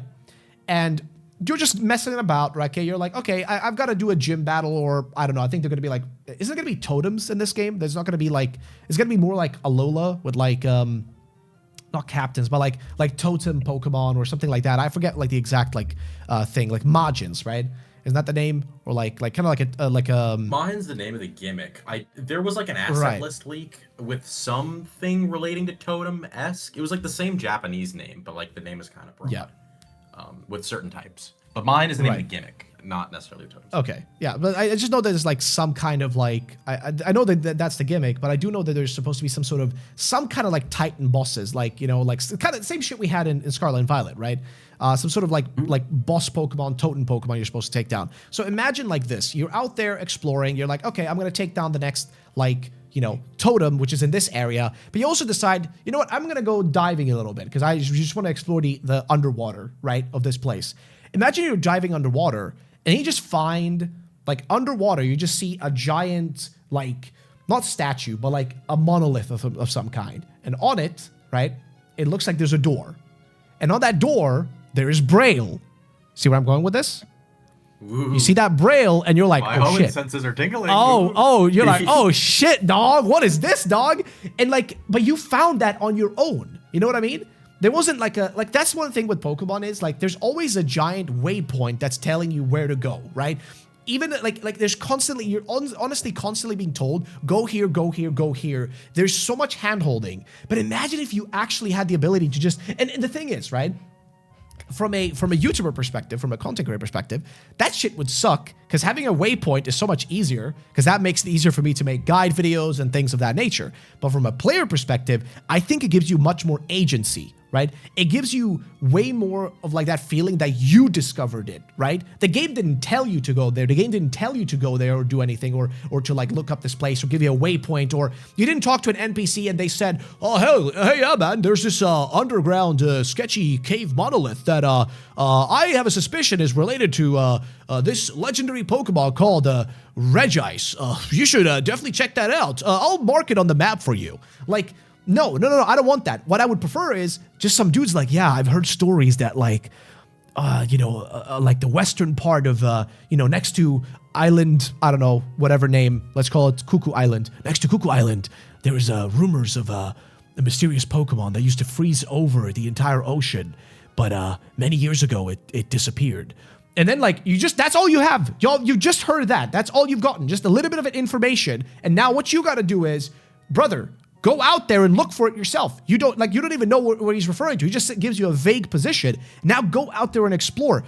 That makes it more interesting to go out in the world and do things. You understand what I'm trying to say? Like it gives you a purpose to go out and explore places that you normally wouldn't even bother checking, right? And then like, hey, you find the cave. It gives you hints on the cave door, like to unlock me, you must summon the three dogs of lightning, fire, and water. And then it's like, oh shit, I need 3 EVs to open this door. Yippee! You go out and find 3 evolutions, right? And then that's how you do it. You know what I mean? Like again, I'm just spitballing really like off the top of my head here. But what I'm trying to say is, I want them to sort of with this game, since it's going to be such a large space, just don't make it empty and boring and have no purpose, because that's what Scarlet and Violet is. Scarlet and Violet is a giant open plain with nothing to do, okay? Because realistically, all you're going to do in between, like from place to place, is just catch the occasional Pokemon, right? That's it. That's literally it. Otherwise, you're just going in a straight line from point A to point B, from point A to point B, and in between, there's no purpose for you to go out and explore and look around and do things, right?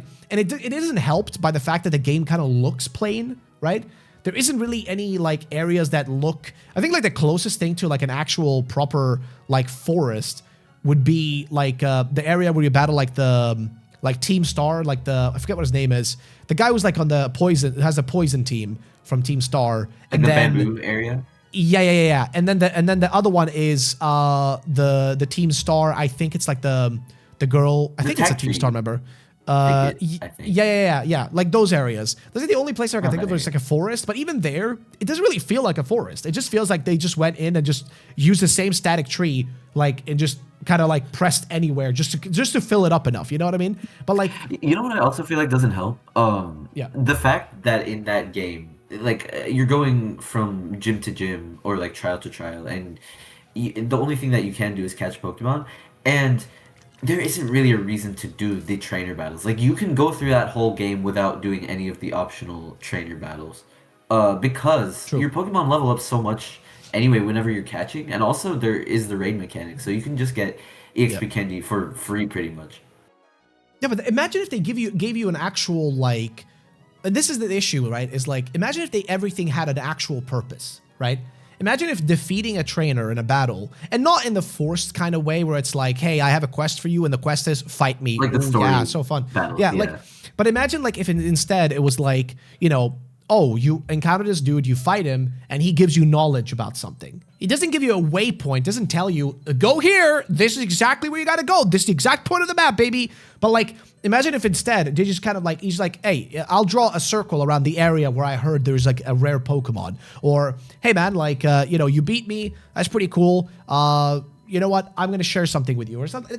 Like give a purpose for like why people want to battle you, or give them like more than just like, I'm just a static NPC that's here to be a, you know, whatever. And like you said, in Scarlet and Violet, there's not even any point in actually fighting any of the regular battles. Like you really don't have to. Like it's and if you do it, your reward is just a few items and that's it. And it's like, okay, I could have just not done that. I could have simply just completely skipped over that. And the only other reason to do it is like, oh yeah, you really need a TM. Oh great, go fight everybody in this area, and that's what you got to do, and then talk to this guy, and that's it. It's like, that's not what makes it fun. You know what I mean? That's not what how you. I don't know. It's just, that's not how you make it enjoyable. Like sure, for some people who love just grinding, you know, through these games, that's fine. But I think like exploration is kind of one of the things that did make Arceus great, and I think that's what they should focus on. I think they should focus on making the exploration fun, giving you a purpose to go out in the world. And I think if they do stuff like make things a bit more vague, add interesting locations that aren't like literally, you know, right in front of you, like being shoved in your face, like go here, this is exactly where you gotta go, haha, this is the place. But also make those areas interesting. Don't, like, I want to be able to, as I'm exploring, that when I dive underwater and I see something in the distance that specifically, I want it to stick out. I don't want it to just be like, oh yeah, you want to catch Darkrai? Well, just go to this one random location, because that's kind of what they did in Arceus, which is like, if you want to get a Darkrai, he's kind of in just like one little meadow, remember? There's like this one little meadow where you got to go fight him. And it's like, okay, that's fine and all, that's cool and all, but also there's nothing like if there wasn't a guide for this that people put out and stuff like that, there's no like reasoning for me to ever go here, right? Like there's nothing that indicates it. You need to like, they need to make it like so that like it doesn't look like it's like, oh, this giant thing, but like make it at least a little bit stand out, or add like a randomization aspect to it where like, for example, if let's say you go under a volcano, you get Groudon, you go underwater, you get Kyogre, and then you got to go out into the ocean and fly around and randomly encounter a sky pillar that's literally just been summoned out of the fucking ground, and it just rises up into the sky, and you gotta fly up to it to find Rayquaza, or fly down to the bottom and then climb to the top. You know what I mean? Like, don't just make these things like either overtly like just like, oh, this is a random spot, doesn't mean anything, and oh, okay, but how am I supposed to figure that out? Or make it overly fucking obvious where it's like, oh, this is like here, and you're gonna come back here like 6 hours from now when you're allowed to do this thing in the game. It's like, just make it fit the world, right? Don't make it feel like it was just forced in there, but also don't make it just be like a random location that doesn't serve any purpose. Again, I'm yapping. Let's get back to the actual leaks. I've been yapping too much about my my little pipe dreams here. But I guess like, is there any specific like things about the leaks, or is there any leaks that you guys have necessarily maybe heard about or want to share that we haven't already spoken about? Like anything? I think the only thing that we've kind of neglected to go over is the more recent screenshots that came out through Moot's little powwow, his little investigation. I think there isn't much to say about them specifically. I mean, you can say, you know, oh, shiny Pokemon are back. I mean, who would have guessed, right? They mostly just show dev environments. I do think it's just interesting to see more of it. I think those are like the highest resolution screenshots that we have. I would imagine that those come from, you know, for ZA, for example, there was a developer like monthly like report almost that, you know, this developer would make, and it would kind of go on like a wiki, right? I would anticipate that those are the same thing, right? Some developer decided, you know what, today I'm gonna mess around with shiny Pokemon, and those ended up in his little wiki. I would imagine that those, you know, that wiki could be out there somewhere. I think that would be really cool for us, something to see, you know, even talking future Terra Leak content. God only knows if we'll even get more Terra Leak content. That, you know, this could be what we have, and this could be what we have to work with. So I think going forward, you know, specifically like leak content that, you know, we haven't talked about is probably going to slowly start moving away from the Terra Leak. I think the only thing that we haven't talked about yet, and this is even unrelated from Gen 10, is like Pacapia.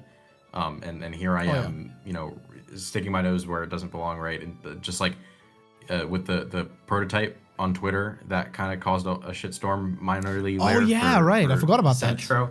But you know, when it comes to the Terra Leak specifically, it was pretty like, incriminating isn't the right word, but like damning, right? You know, we had screenshots of builds of games like, you know, the next Legends game, right? The supposed Legends Galar. Yeah. Like, that's rough. Like, I really don't think that should have been publicized. I think that's like really rough thing to happen. I mean, we have it now, so I think it deserves to be preserved and archived and talked about. You know, the Legends Galar stuff. You know, I think one of the biggest questions that I'm still asking myself is, will we see a Legends Galar announcement, or even the next Legends game be announced? I don't think it will at Pokemon Day, but, you know, this year, is that something we could see, just an announcement? Is Gen 10 going to come out this year? I would say very likely. I think it will be announced next month, and I think it will release in November, I think is a very safe bet to say. Yeah. Will we see gameplay on Pokemon Day? You know, correct me if I'm wrong, but Scarlet and Violet was announced with no gameplay. It was a IRL, you know, live action trailer, and they showed the starters and they showed the logos, and that was it. I personally think we're going to see gameplay, especially seeing what the state of the game was 2 years ago, or however long this, I believe it was 2 years ago. Maybe it was like 1 year or a year and a half or something similar.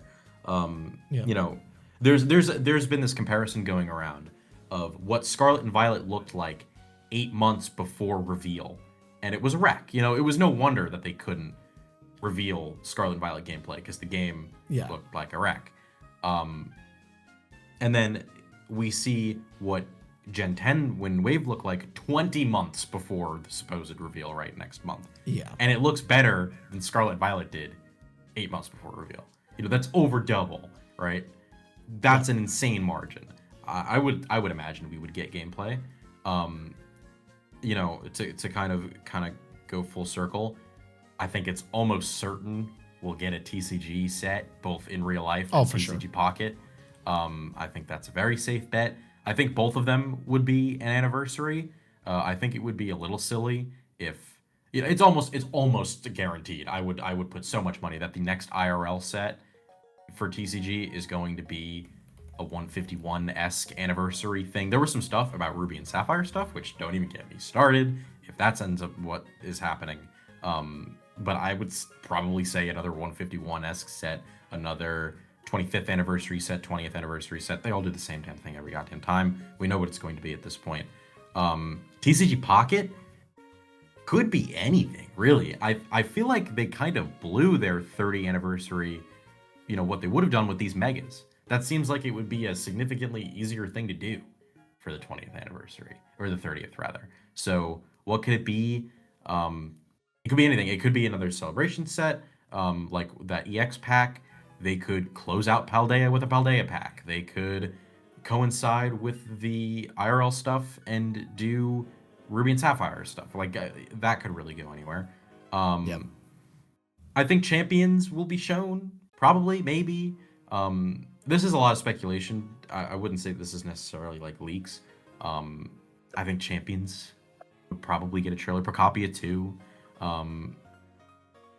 I don't know. I think Champions is the biggest thing. Surely it gets released this year. Surely. There's nothing saying it won't. We can kind of anticipate it's having a troubled development cycle just because you can see what the game looked like as of the Terror Leak, which was October 2024, around that time. I don't believe the actual data breach was in exactly October. But you can see what it looked like then, and it looks like a damn near finished game. And that game's been announced. Like, we have gameplay of it. If that game doesn't come out this year, I would be surprised. Go ahead, Greg. You do know a lot about Champions, so you may take the reins on this one. Yeah, so I believe that around July of last year, Lutu made a tweet about the staff working on Pokemon Champions and how they have posted on their public Twitter that the game's development is not going very well. So combined with the fact that we can see it not looking too great, and also that I think it could release around Pokemon Day. It could be a little later. They might need a little more time, but I know they do want to at least get that out before the World Championships this year, because I think they've already confirmed that Champions is going to be taking the place of Scarlet and Violet for those battles. Yes, that's why. Wouldn't it make sense that they should be coming out very soon then? Because they would need, people would need time to actually build teams, figure out the metas, and all that kind of stuff. You know what I mean? I would assume. Yes, they would. It should come out pretty soon, in the earlier months of the year. And I think, adding on to that, Pokemon Home compatibility for ZA and subsequently Champions, because we know that we can move our Pokemon from Home into Champions, and also get Mons from there from the game as well. I believe that will be coming around Pokemon Day as well. Some things that we could also look forward to are a Pokopia trailer, because it will be releasing about a week after the presentation. We have the Mega Garchomp Z event to look forward to. That could come out around then. We could get news. That's a good point. Yeah, we could get news also about the next movie they're working on. I'm pretty sure we know that there is a movie in development, but we just don't know much about it. So we could hear something about that.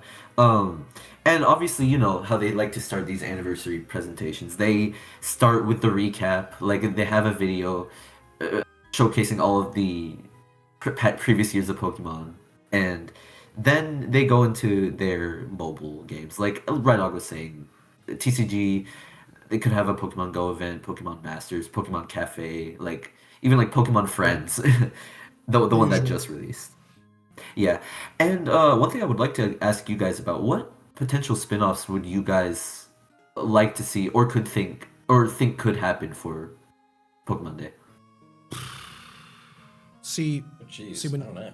Ruffle, you probably know more about this than I do. okay, I have a bit of an idea, right? Which is, and this is gonna be a little bit out there, but you guys remember the whole like this is also from the Terra League, I think, the whole like Splatoon Pokemon game rodeo, that whole thing. Oh yeah. Yes, rodeo. Yeah. Yeah. So I am wondering, like, first of all, it doesn't really feel like. Okay, so I'll put it like this. I kind of doubt we're gonna get much of any other spin-offs. Just like this is just my end-all be-all, like kind of like thought process on this, which is I don't think we're gonna see anything besides Pokopia Champions and Gen 10. Like that's just how I view it.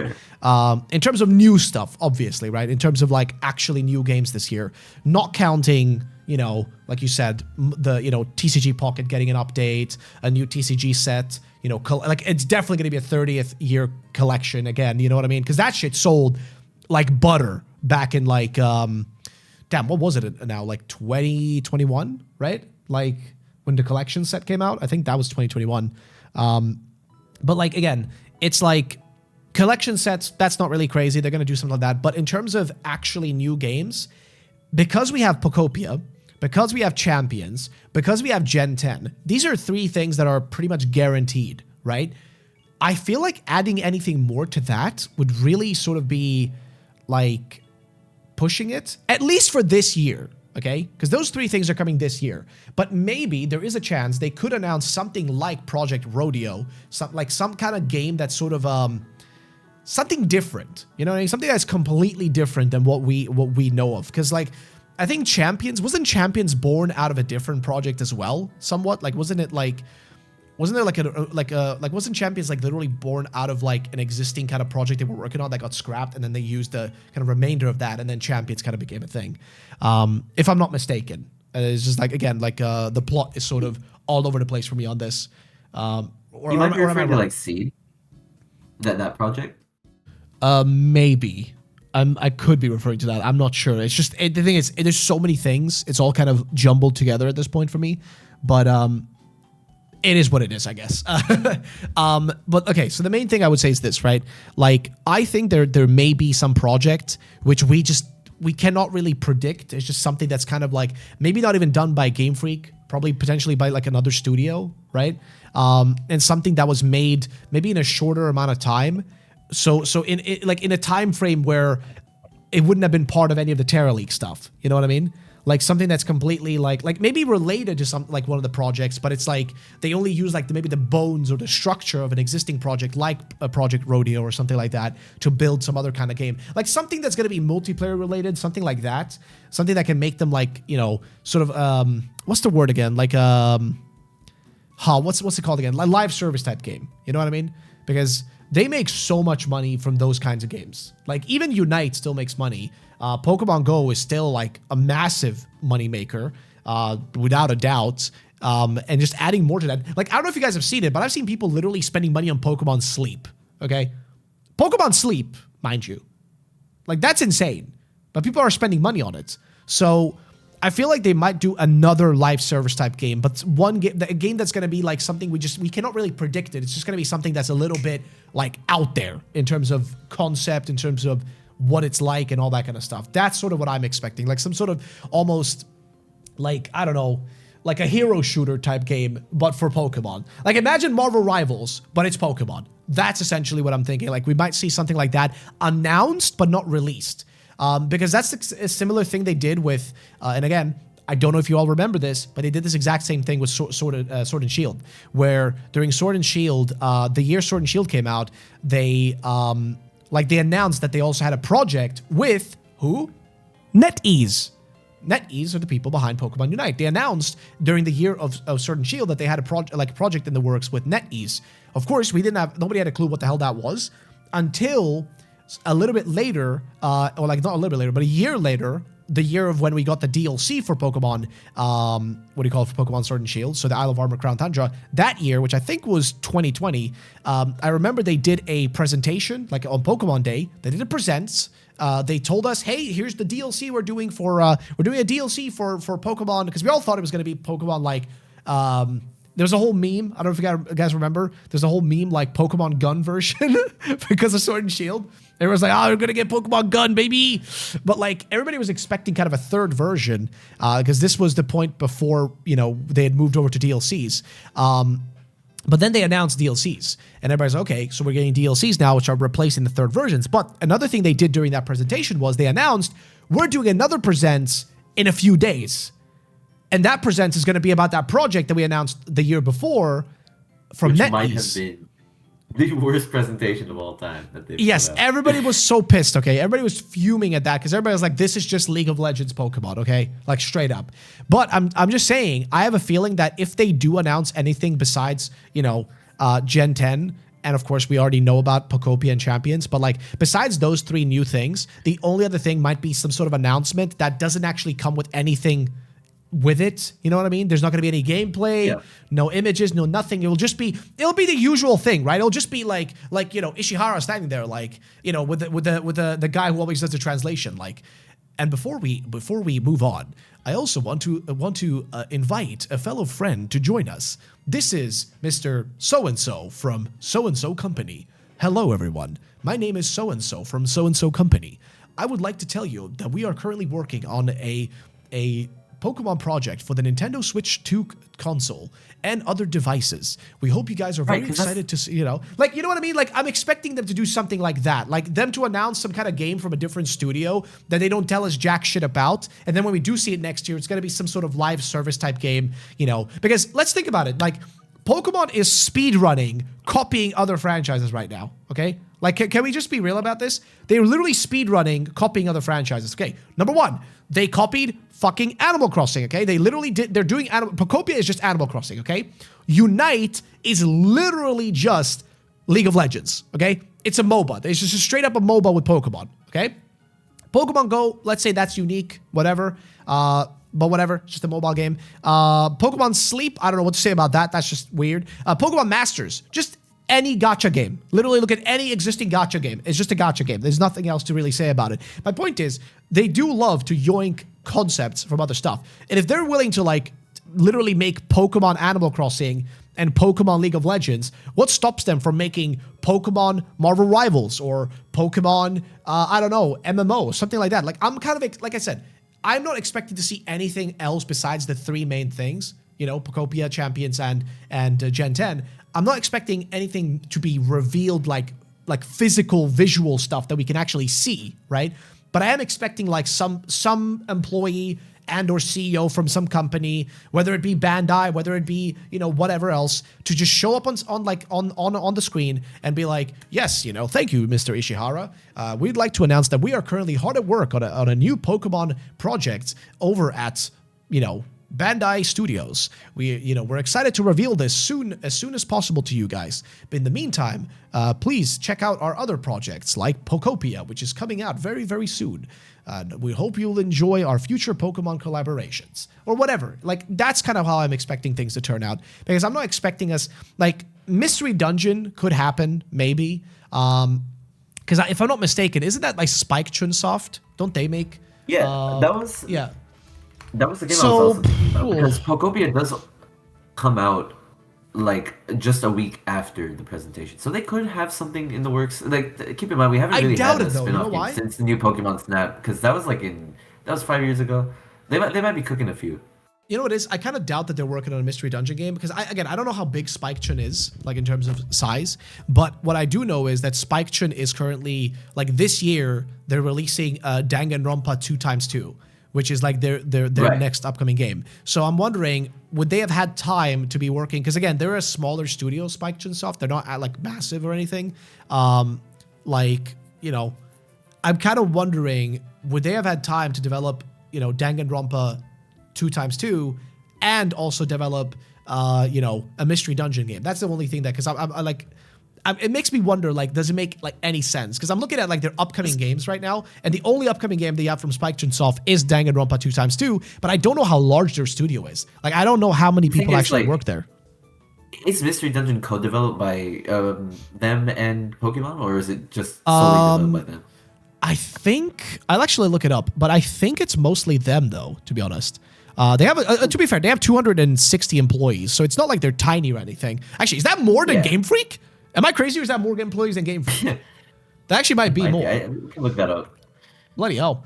But yeah, I'm looking at it right now, and so Mystery Dungeon, red team, blue team. Okay, so developers Chunsoft. No, so it's just Spike Chunsoft. They're the only ones who developed it, and then it just got published by the Pokemon Company. So they were the main people on it. Game Freak apparently, as of 2024, has around 200 to 210 employees. So it's not like, they're also relatively well. They're small. They might be smaller than Spike Chunsoft. That is kind of crazy, not gonna lie. But yeah, that's the only thing that makes me wonder if like Mystery Dungeon would have any chance of actually showing up, which is the fact that like, okay, number one, we haven't had a new Mystery Dungeon game in a very long time, okay? Like in a really long time. Like such a long time. So it's about time we get something.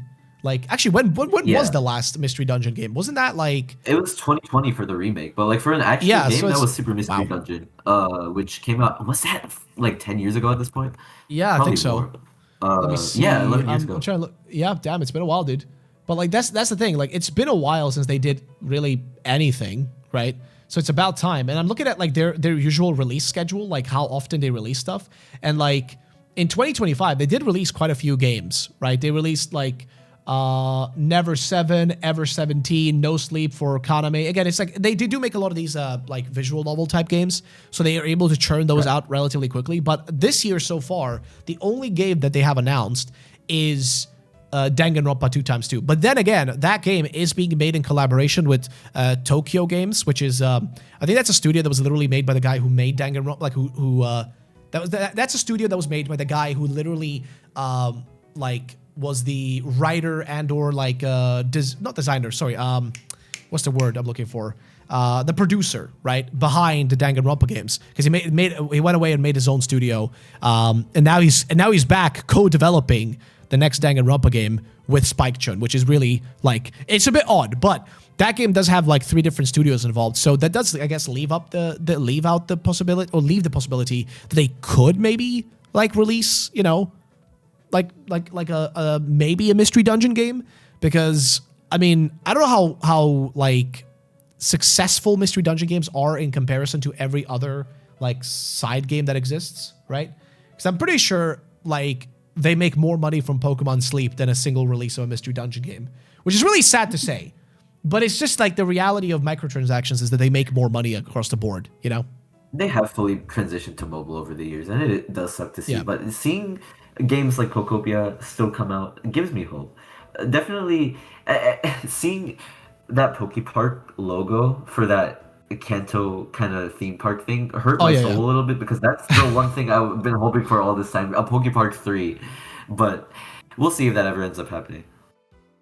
Oh man, no, I get you. I get you. Oh my lord. Oh man. Yeah, I don't know, Chief. Like it's man, I don't know. It's so weird. Like this, like everything. It's such a weird whole thing with the spin-off games. But I digress. Is there anything else we want to add while we're at it? Like since we're still here, because I think we've gone through like most of the important stuff we wanted to talk about, at least predictions wise. Like I think we kind of gone through, like we spoke a bit about, you know, classic versions coming potentially. That's something that could happen, at least based on Ball Guy and the other guy. So that's a possibility. We spoke a bit about like the Gen 10 stuff that we hope to see, and or also the stuff we do know from the leaks. Is there anything else we want to add in while we're at it? Anything you have to add, Angrio, Rydog, anything? I can't think of anything in particular that we missed that was very glaring or damning. I think it's important to stay excited, but keep, you know, cautiously optimistic. Yeah. Very much especially so. for Gen 10. You know, don't get your hopes up. It's gonna be an improvement. It's gonna be an improvement, but don't expect Cyberpunk 2077, right? I don't know. I think the hate kind of went a little overboard. I'm not gonna lie. To you. I think it was a little crazy, the things he was saying. Be excited. It's Pokemon Day. This is the day where we celebrate the game that we dedicate our lives and our time to. This shit's gonna be fire. Just let it come to us, and we will discuss it as we see it. Something I'd also add is this could be the longest Pokemon Presents of all time. They have a lot of things that they could go over, but at the same time, they might not show everything that we talked about. So yeah, as he said, keep your expectations low. Yep, good points. And also, while I'm at it, I will mention that we do have a potential, like you also said, right, Dog? We do have a potential Nintendo Direct next month as well, which I doubt we're going to see anything Pokemon there, but just in a general sense, there is a lot of things coming now. Like for the next month, we're going to have a lot of things to look forward to. So just basically just stay tuned for a bunch of things coming down the line right now, because Nintendo has stuff they need to announce, new Nintendo games. Pokemon has stuff they need to announce, so stay tuned for that. But like, again, like Red Dog says, like Angrio says, do have your expectations tempered a little bit. Like, don't expect to be getting straight like gold in this case. Like we have to kind of go into this expecting to be disappointed, okay? Because if you go expecting to get nothing, you're gonna have a hard time actually being disappointed. So instead, going in with zero expectations when this thing does happen, and we'll come out on the other side much, much better, because then we might get pleasantly surprised by something that is better than what we could have imagined. So yeah, again, I know it's weird to say that because we did just kind of go over a bunch of things that seem to imply the game's going to look better than, you know, the past.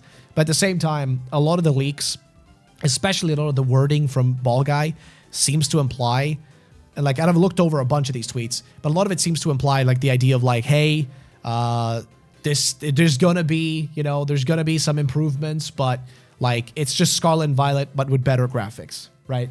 Like that's pretty much what, like a lot of what I'm hearing. But again, that's also only based on the knowledge they have as of right now. Like who knows how dated that info is? A lot of things could have changed since they received their information most recently, right? Like things could be in a much different place.